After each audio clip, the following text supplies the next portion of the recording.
जय हिंद प्यारे बच्चों। देखिए प्यारे बच्चों, आज की इस वीडियो में हम लोग जो है कल का जो पेपर होने वाला है 19 फरवरी को सामाजिक विज्ञान यानी सोशल साइंस का सभी जो है महत्वपूर्ण प्रश्न प्यारे बच्चों, सभी वायरल प्रश्न है, सभी कल आपको देखने को मिलेगा। तो एक भी प्रश्न आपको मिस नहीं करना है, पूरा वीडियो को अंत तक देखना है। तो चलिए इस वीडियो को शुरू करते हैं। देखिए प्यारे जो पहला प्रश्न है, कह रहा भारत में औरतों के लिए आरक्षण की व्यवस्था किस संस्था में है? तो याद रखिएगा किस संस्था में है, तो पंचायती राज व्यवस्था में है। ऑप्शन डी सही हो जाएगा, याद रखिएगा। चलिए चलते अगले प्रश्न की ओर। प्रश्न 2 को पढ़िए।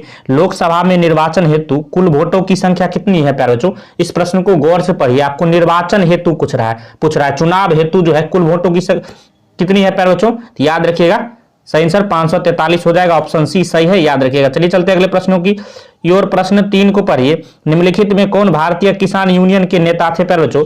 याद रखिएगा महेंद्र सिंह टिकैत थे। ऑप्शन सी सही हो जाएगा, याद रखिएगा। ये प्रश्न भी काफी महत्वपूर्ण है। प्रश्न 4 को पढ़िए। राजनीतिक दलों की नींव सर्वप्रथम किस देश में पड़ी? तो याद रखिएगा प्यारे बच्चों किस देश में पड़ी थी नींव? तो ब्रिटेन में पड़ी थी। ऑप्शन ए सही है, याद रखिएगा। चलिए चलते अगले प्रश्न की ओर। देखिए प्यारे बच्चों, अगर वीडियो पसंद आ रहा हो तो लाइक जरूर करिए। सारे प्रश्न वायरल है प्यारे बच्चों, सभी को आपको खुद से भी बना के देखते जाना है। जिसका आंसर आपको पता है कमेंट बॉक्स में कमेंट कर करके और मन ही मन आप सभी का आंसर देते चलिए। 5 कह रहा है किसके फैसलों में व्यक्तिगत पूर्वाग्रहों की अधिकता रहती है प्यारे बच्चों? तो याद रखिएगा गैर लोकतांत्रिक। ऑप्शन सी सही है, याद रखिएगा। चलिए चलते अगले प्रश्न की ओर। प्रश्न 5 को पढ़िए। 6 को पढ़िए। भारत में सर्वोच्च न्यायालय के मुख्य न्यायाधीश की नियुक्ति कौन करता है प्यारे बच्चों? तो याद रखिएगा राष्ट्रपति करता है। ऑप्शन बी क्या हो जाएगा? सही हो जाएगा, याद रखिएगा। यह प्रश्न भी काफी महत्वपूर्ण है। प्रश्न 7 को पढ़िए। कह रहा है एशिया का पहला निर्यात संवर्धन क्षेत्र कहां स्थापित किया गया? तो याद रखिएगा प्यारे बच्चों भारत में किया गया था। ऑप्शन ए सही है, याद रखिएगा। भारत में कहां? तो गुजरात कांडला, याद रखिएगा। प्रश्न काफी महत्वपूर्ण है। प्रश्न 8 कर सूचना के अधिकार आंदोलन की शुरुआत कहां से हुई? याद रखिएगा बच्चों कहां से हुई थी? यह प्रश्न भी काफी महत्वपूर्ण है। तो राजस्थान से हुई थी। ऑप्शन ए सही हो जाएगा, याद रखिएगा। प्रश्न जो है प्रश्न 9 को पढ़िए। बिहार के किस जिले का प्रति व्यक्ति आय जो है सर्वाधिक है प्यारे बच्चों? याद रखिएगा पटना का जो है सर्वाधिक है। ऑप्शन ए सही हो जाएगा, याद रखिएगा। चलिए चलते अगले प्रश्न की ओर। प्रश्न 10 को पढ़िए प्यारे बच्चों, क्या कह रहा है? कह रहा है कि वैश्वीकरण के मुख्य अंग कितने हैं? तो याद रखिएगा वैश्वीकरण के मुख्य अंग 5 होते हैं। ऑप्शन डी सही है, याद रखिएगा। चलिए चलते अगले प्रश्न की ओर। प्रश्न 11 को पढ़िए प्यारे बच्चों, क्या कह रहा है? प्रश्न 11 कह रहा है स्वर्ण आभूषणों की परिशुद्धता को सुनिश्चित करने के लिए किस मान्यता प्राप्त चिन्ह का होना आवश्यक है प्यारे बच्चों?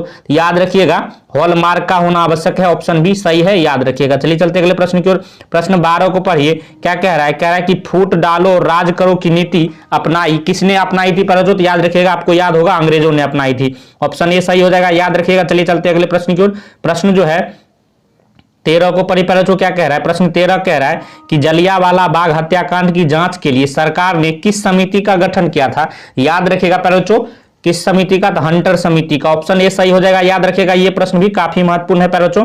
प्रश्न जो है 14 को पढ़िए। कह रहा है साख क्या है? साख क्या है प्यारे बच्चों? तो याद रखिएगा साख जो है आपको जो है विश्वास करना या ऋण लौटाने की क्षमता, दोनों जो है साख हो जाएगा। यानी ऑप्शन सी ए और बी दोनों हो जाएगा। ऑप्शन सी याद रखिएगा। चलिए चलते हैं प्रश्न की ओर। प्रश्न जो है 15 को पढ़िए। बांग्लादेश के नोबेल पुरस्कार में सम्मानित व्यक्ति है।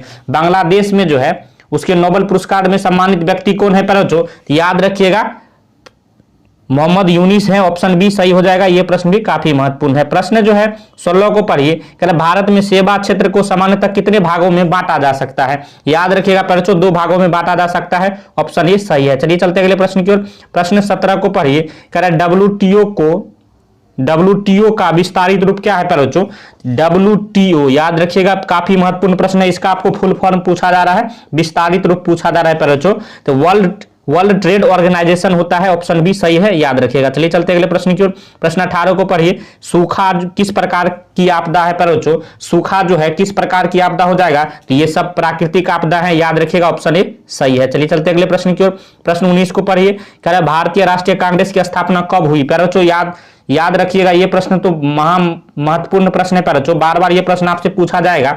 तो 1885 में हुआ था। ऑप्शन डी सही है, याद रखिएगा।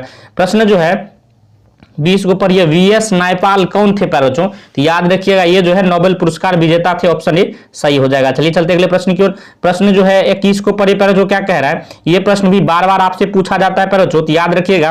कहा किसने कहा मुद्रण ईश्वर की दी हुई महानतम देन है, सबसे बड़ा तोहफा? याद रखिए प्यारे बच्चों क्या इसका सही आंसर हो जाएगा? मार्टिन लूथर जो कहते हैं कि ईश्वर जो है मुद्रण ईश्वर की दी हुई महानतम देन है, सबसे बड़ा तोहफा। ऑप्शन बी सही है, याद रखिएगा। प्रश्न 22 को पढ़िए, कह रहा फॉरवर्ड ब्लॉक की स्थापना किसने की। बच्चों ये प्रश्न भी महत्वपूर्ण है, तो याद रखिएगा सुभाष चंद्र बोस ने की थी। ऑप्शन बी सही है, याद रखिएगा। चलिए चलते अगले प्रश्न की ओर। प्रश्न 23 को पढ़िए, कह रहा है बृहद क्षेत्र में जल की उपस्थिति के कारण ही पृथ्वी को क्या कहा जाता है। बच्चों याद रखिएगा नीला ग्रह कहा जाता है। ऑप्शन बी सही हो जाएगा, याद रखिएगा। चलिए चलते अगले प्रश्न की ओर। प्रश्न 24 को पढ़िए, कह रहा है भाखड़ा नांगल परियोजना किस नदी पर अवस्थित है। बच्चों याद रखिएगा ये सतलज नदी पर अवस्थित है। ऑप्शन सी सही हो जाएगा। चलिए चलते अगले प्रश्न की ओर। प्रश्न जो है 25 को पढ़िए, भूमध्य रेलवे का मुख्यालय कहां है। बच्चों याद रखिएगा भूमध्य रेलवे का मुख्यालय हाजीपुर में है। ऑप्शन बी सही हो जाएगा। ये प्रश्न भी काफी महत्वपूर्ण है, बिहार से ये पूछा जाता है। प्रश्न 26 को पढ़िए, भारतीय मुद्रा बाजार में जो है किस प्रकार के ऋणों का लेन देन होता है। बच्चों याद रखिएगा भारतीय मुद्रा बाजार में जो है अल्पकाल जो है ऋण का आदान प्रदान लेन देन होता है। ऑप्शन ए सही हो जाएगा, याद रखिएगा। चलिए चलते अगले प्रश्न की ओर। प्रश्न 27 कह रहा है कि भारत में सबसे पहले रेलगाड़ी किन स्टेशनों के बीच चली थी। बच्चों याद आपको रहना चाहिए, यह प्रश्न भी महत्वपूर्ण है। बच्चों तो मुंबई से थाने के बीच चली थी। ऑप्शन सी सही हो जाएगा। चलिए चलते अगले प्रश्न की ओर।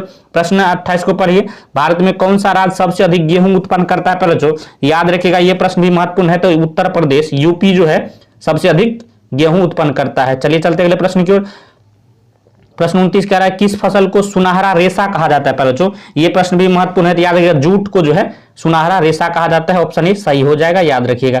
प्रश्न 30 को पढ़िए, कह रहा है चाय के उत्पादन में विश्व में भारत का स्थान क्या है। बच्चों याद रखिएगा दूसरा है। ऑप्शन बी सही हो जाएगा, याद रखिएगा। देखिए बच्चों जितने भी प्रश्न इस वीडियो में कराए हैं, यकीन मानिए अगर सभी को आप याद कर लेते हैं तो अब कल के बोर्ड जो परीक्षा होने वाला है 19 फरवरी को, सभी प्रश्न आपको यहीं से देखने को मिलेगा। अगर वीडियो पसंद आया हो तो लाइक करिएगा, चैनल को नए सब्सक्राइब कर लीजिए, क्योंकि इस तरह का महत्वपूर्ण वीडियो आपको हमेशा मिलता रहेगा। वीडियो देखने के लिए धन्यवाद, मिलते हैं नेक्स्ट वीडियो में, तब तक के लिए जय हिंद जय भारत।